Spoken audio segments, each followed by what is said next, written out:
Three, two, one. Oh, hey, how we doing? We're at our March. This is our March review. It's March already. Oh my gosh.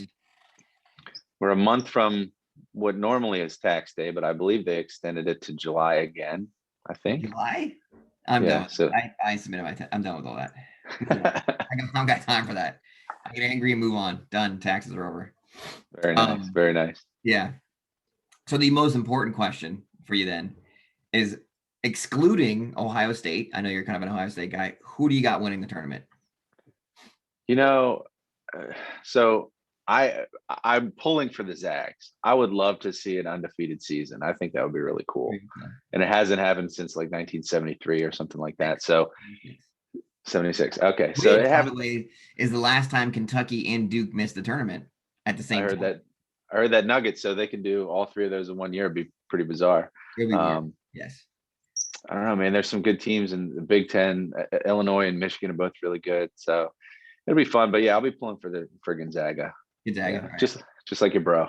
My brother's been following Gonzaga since 96, 97. So he's like a legit fan where like he's been following them all those years and knows all the players' names and the history of, and he's been a big Zags fan, even though he's never been there and he's never gone there. He just always liked their style of play, which is all offense and not a lick of defense. And that's how Brian played. That's fun. No defense. And defense for other people. Let me just see if I can score. Yeah. Well, it seems like lately in our industry we've been on the defensive, Yeah, just because of how busy everything is, and been fun. just contract negotiations and lack of inventory and things like that. But I know that you wanted to talk about today Yeah. some of the questions that I get, some of the big questions. I Yeah. don't know if your clients really relay those to you, or they definitely come to me with those questions, or if they come to you and you go, hey, no, go talk to Tim. No, a little bit of both, right? I prep them when I say, listen, Tim's the expert on these things. I can give you some generic base answers. But if you start getting into the nuts and bolts and start grinding down to like how credit scores are affecting what you're doing and debt to incomes and interest rates, got to go back to Tim. I can give you like basics. So let's dive into it. So what you do is usually do a breakdown, right? You do a net sheet and show them how things will basically line itemized what were Yeah. expensive and stuff. Some of the biggest, but the biggest one that I have a hard time sometimes explaining is the PMI, the mortgage insurance. Yeah, so the biggest rule of thumb is 20% down, no PMI. Now that's conventional financing where a PMI can be ultimately removed. There's some programs where it never goes away. FHA, Really? USDA, yeah, those two programs. It's for the life of the loan. VA financing, there is no monthly PMI. There's the VA funding fee that they finance into the loan, but there is no monthly. Conventional is where there's a lot more nuance, a lot more gray area. It's credit score driven, it's loan to value. So your PMI is a smaller factor when you go from 5% down to 10% to 15%. Each 5% tier lowers the percentage of PMI. So let's say you have somebody that's selling a house and they have a lump sum to put 10 or 15% down. Instead of us going up, you're short of the 20% mark, you have to go monthly PMI. They can do different things to get rid of that monthly premium. They can buy it out in cash. They can finance it into their loan. And if it's a forever home, they're going to be there for several years. It makes sense. The monthly item is the one where it might only make sense if they know that this is a 5-year house and that's it. Yeah. So there's so much more nuance, and you have to dig in with your loan officer to figure out, how do I structure my loan to be most beneficial? And the idea is to get that done before you ever go step into a house. Now, of course, we sharpen those numbers when you find that house, but you want to have an idea of how you're going to structure that loan before you ever make an offer. Yeah. And that's basically what I give those people is the same thing, right? I tell them, that it's going to be 80-20 loan to value that you need to talk to. Sometimes you can buy it out and all those things. Now, the question I get is sometimes, what is the PMI though? Essentially what I tell them here, let's say see if I got this, see if I'm telling people right. Basically what happens is the lender wants a little bit of money in case you decide not to pay. If you get behind, they've got some kind of insurance, they've got some funds from you to kind of bridge the gap in case there's any issues or problems. They've received some funding for you, and they're kind of hedging their bets in case something poor happens to you, and they've kind of gotten a little bit of extra cash out of you. Yeah, I mean, it's insurance, right? So if you go into default, if you foreclose on your property and you go into default on your loan, the owner of your loan will then put in a claim to that mortgage insurance company, and they will pay out a certain percentage to kind of, bridge that gap on the loss that they might have taken. Yeah. That's why PMI, there's so many different levels of risk. And there's 8 or 9 different PMI companies. Most people don't even know that. We know who the PMI companies are. These people just know who their, what their number is that they're paying.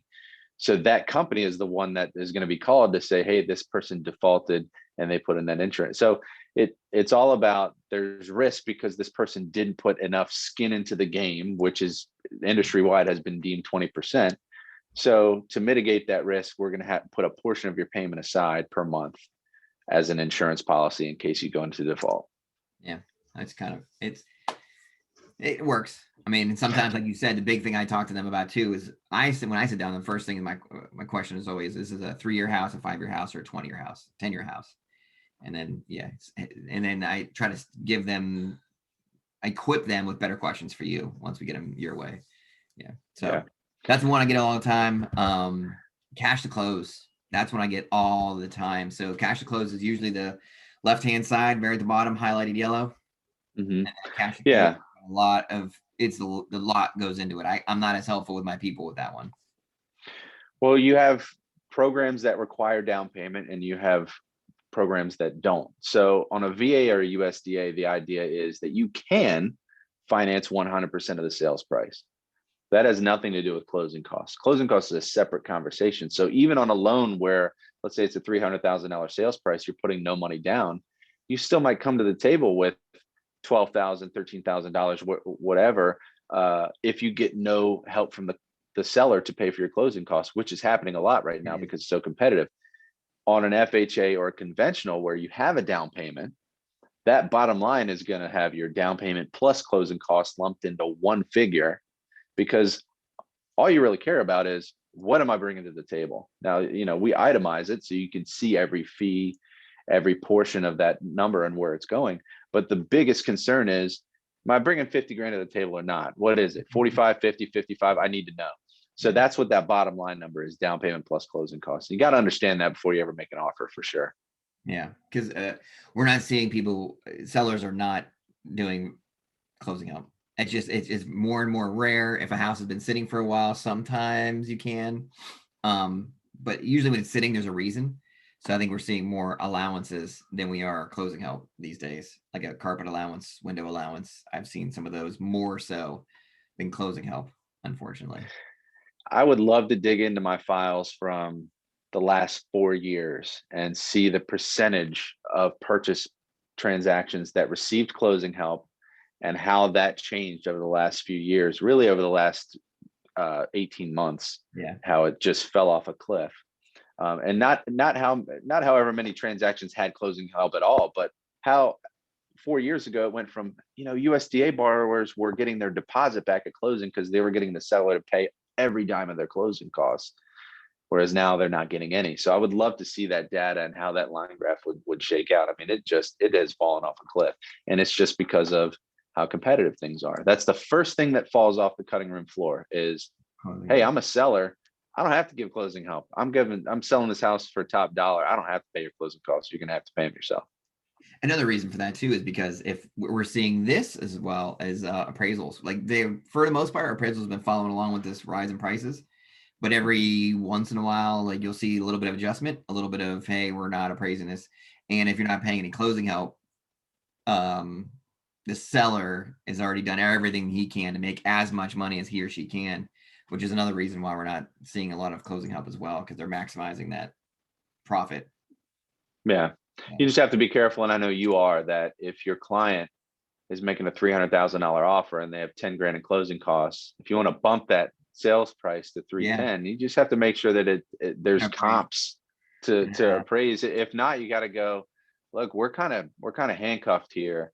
We can't bump up the price to allow the seller more room to give us closing cost help. So hopefully over the next few months, we'll see an influx of inventory, and it will allow more buyers to finally be comfortable with asking for closing help again. Yeah. And we'll see.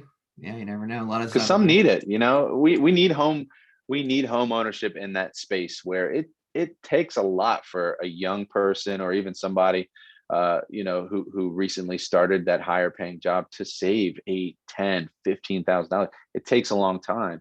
So that's why we have the USDA program and the VA program out there to square away the down payment conversation. But it's just been really tough. It's been low inventory, yet people are sitting around making more money than in the past too. Like it's that weird mix right now that they have more money to not have to pay closing or over ask pricing because they're not going on vacations, they're not going all these other things and spending a bunch of money. So it's been a perfect storm that has helped sellers out quite a bit. Yeah. And the idea was last year, most people, if you set it and forget it into a 401k or something like that, people's investment accounts tend to have good balances nowadays. So I am seeing more people pull, and I talked to your financial advisor, but I have been seeing an influx of people going, yeah, I have 40 grand in my 401k and I'll pull that to put down on this property or have for closing costs. So luckily in 2020, from a macro level, most people, their 401ks and their investments did well. So they have that flexibility now too, to dig into that. If there's one reason for you to do it, it's to buy a house for sure. Invest again, like you're investing either way.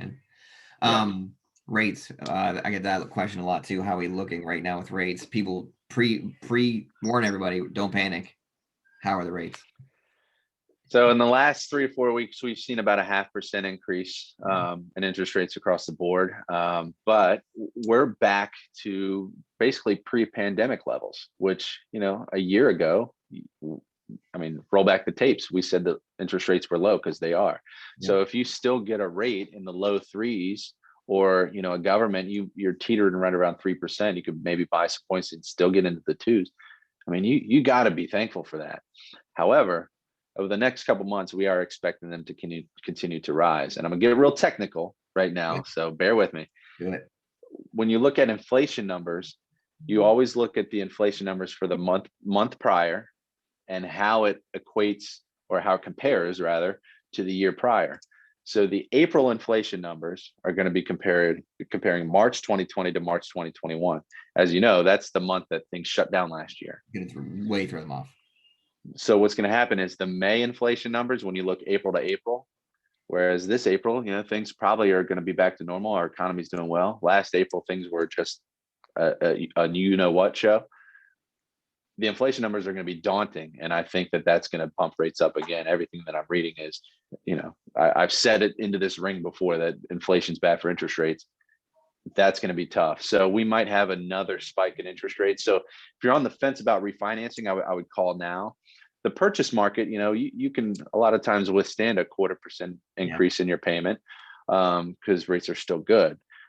Just make sure you talk to your loan officer and make sure that that increase is not going to take you from qualifying to not qualifying. We would hope that wouldn't happen. Yep, that's good advice. That's awesome.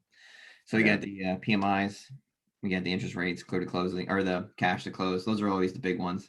You're also going to see people, first-time buyers especially, they ask about the escrow. So the escrow, basically, you're prepaying taxes, prepaying your home insurance. They throw that in the fund at closing, and then they pull a little bit out every month to build that cash A back up. Every now and then we get the ones they're a little bit surly about it, and they go, "Why do I have to pay 12 months of homeowners insurance and then another 3?" Well, if you do the math, you pay a full year in homeowners insurance, then you're going to close, then you're not going to make a mortgage payment because you skipped that month, and then you're going to start and you're going to contribute your first mortgage payment into escrow. And you have to have a cushion. You always have to have 1-2 months extra in there in case you miss a mortgage payment, in case your premiums go up, that there's something there to mitigate that difference. So people are always wondering, why do I have to put 15 months of homeowners insurance into this transaction? You pay it all for a whole year, and then you throw a few months into escrow.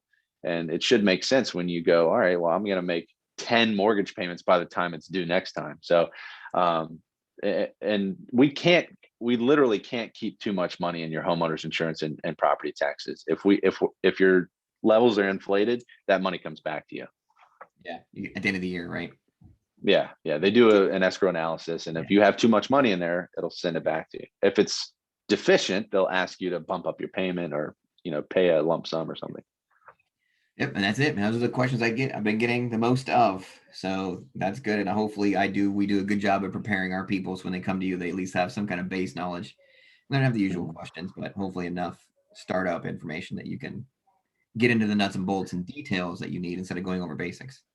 But always make sure you have the numbers before you submit an offer. I mean, even if the price is the same as the one you submitted on last week, if it's, you never know what difference there might be in property taxes or, something that you weren't aware of, or maybe your realtor missed. I know Billy doesn't miss anything, but you want to make sure you have exact numbers on every house you make an offer on, because I'd hate for you to ratify a contract and then you find out later that it was more expensive than you thought it was, or there's this HOA that you didn't know about or whatever, front foot fee. So just call it. Yeah. Reach out to your lender, make sure you're getting numbers on each one. If they act like they're too busy, then there's a problem. Yeah. All right, man. As always, we enjoy having you go through all the stuff for us. And we're going to see you in 2 days. 2 days, St. Patrick's. Yeah. Wednesday. I will be there. Sassafras, big juicy burger. Sassafras today. Mm-hmm. So we got about half the people that I think are showing up, but we're going to bank on a lot of people just not RSVPing and not following directions because they don't. I mean, there's going to be free stuff. So we got extra. I plan on extra. So show up, be there. Just come on in. I got you. And I picked up the howlers today. They look pretty cool. So we'll be having some fun. I'm looking forward to it, man. For everybody out there, I promise not to talk about inflation, interest rates. Not fun at parties. It's fun. Some corned beef, some beer, and then we got a bunch of more fun events coming up. I'm excited. I'm glad to get back into it because last year at this time I was standing out front of Scorpion with a box full of shirts, and the governor canceled that morning, so did not have fun. Tough. Yeah. Excited. I'm excited to see everybody. It'll be a fun time. So, sir, thank you. We'll see you soon and appreciate you coming. Thanks, buddy. See ya.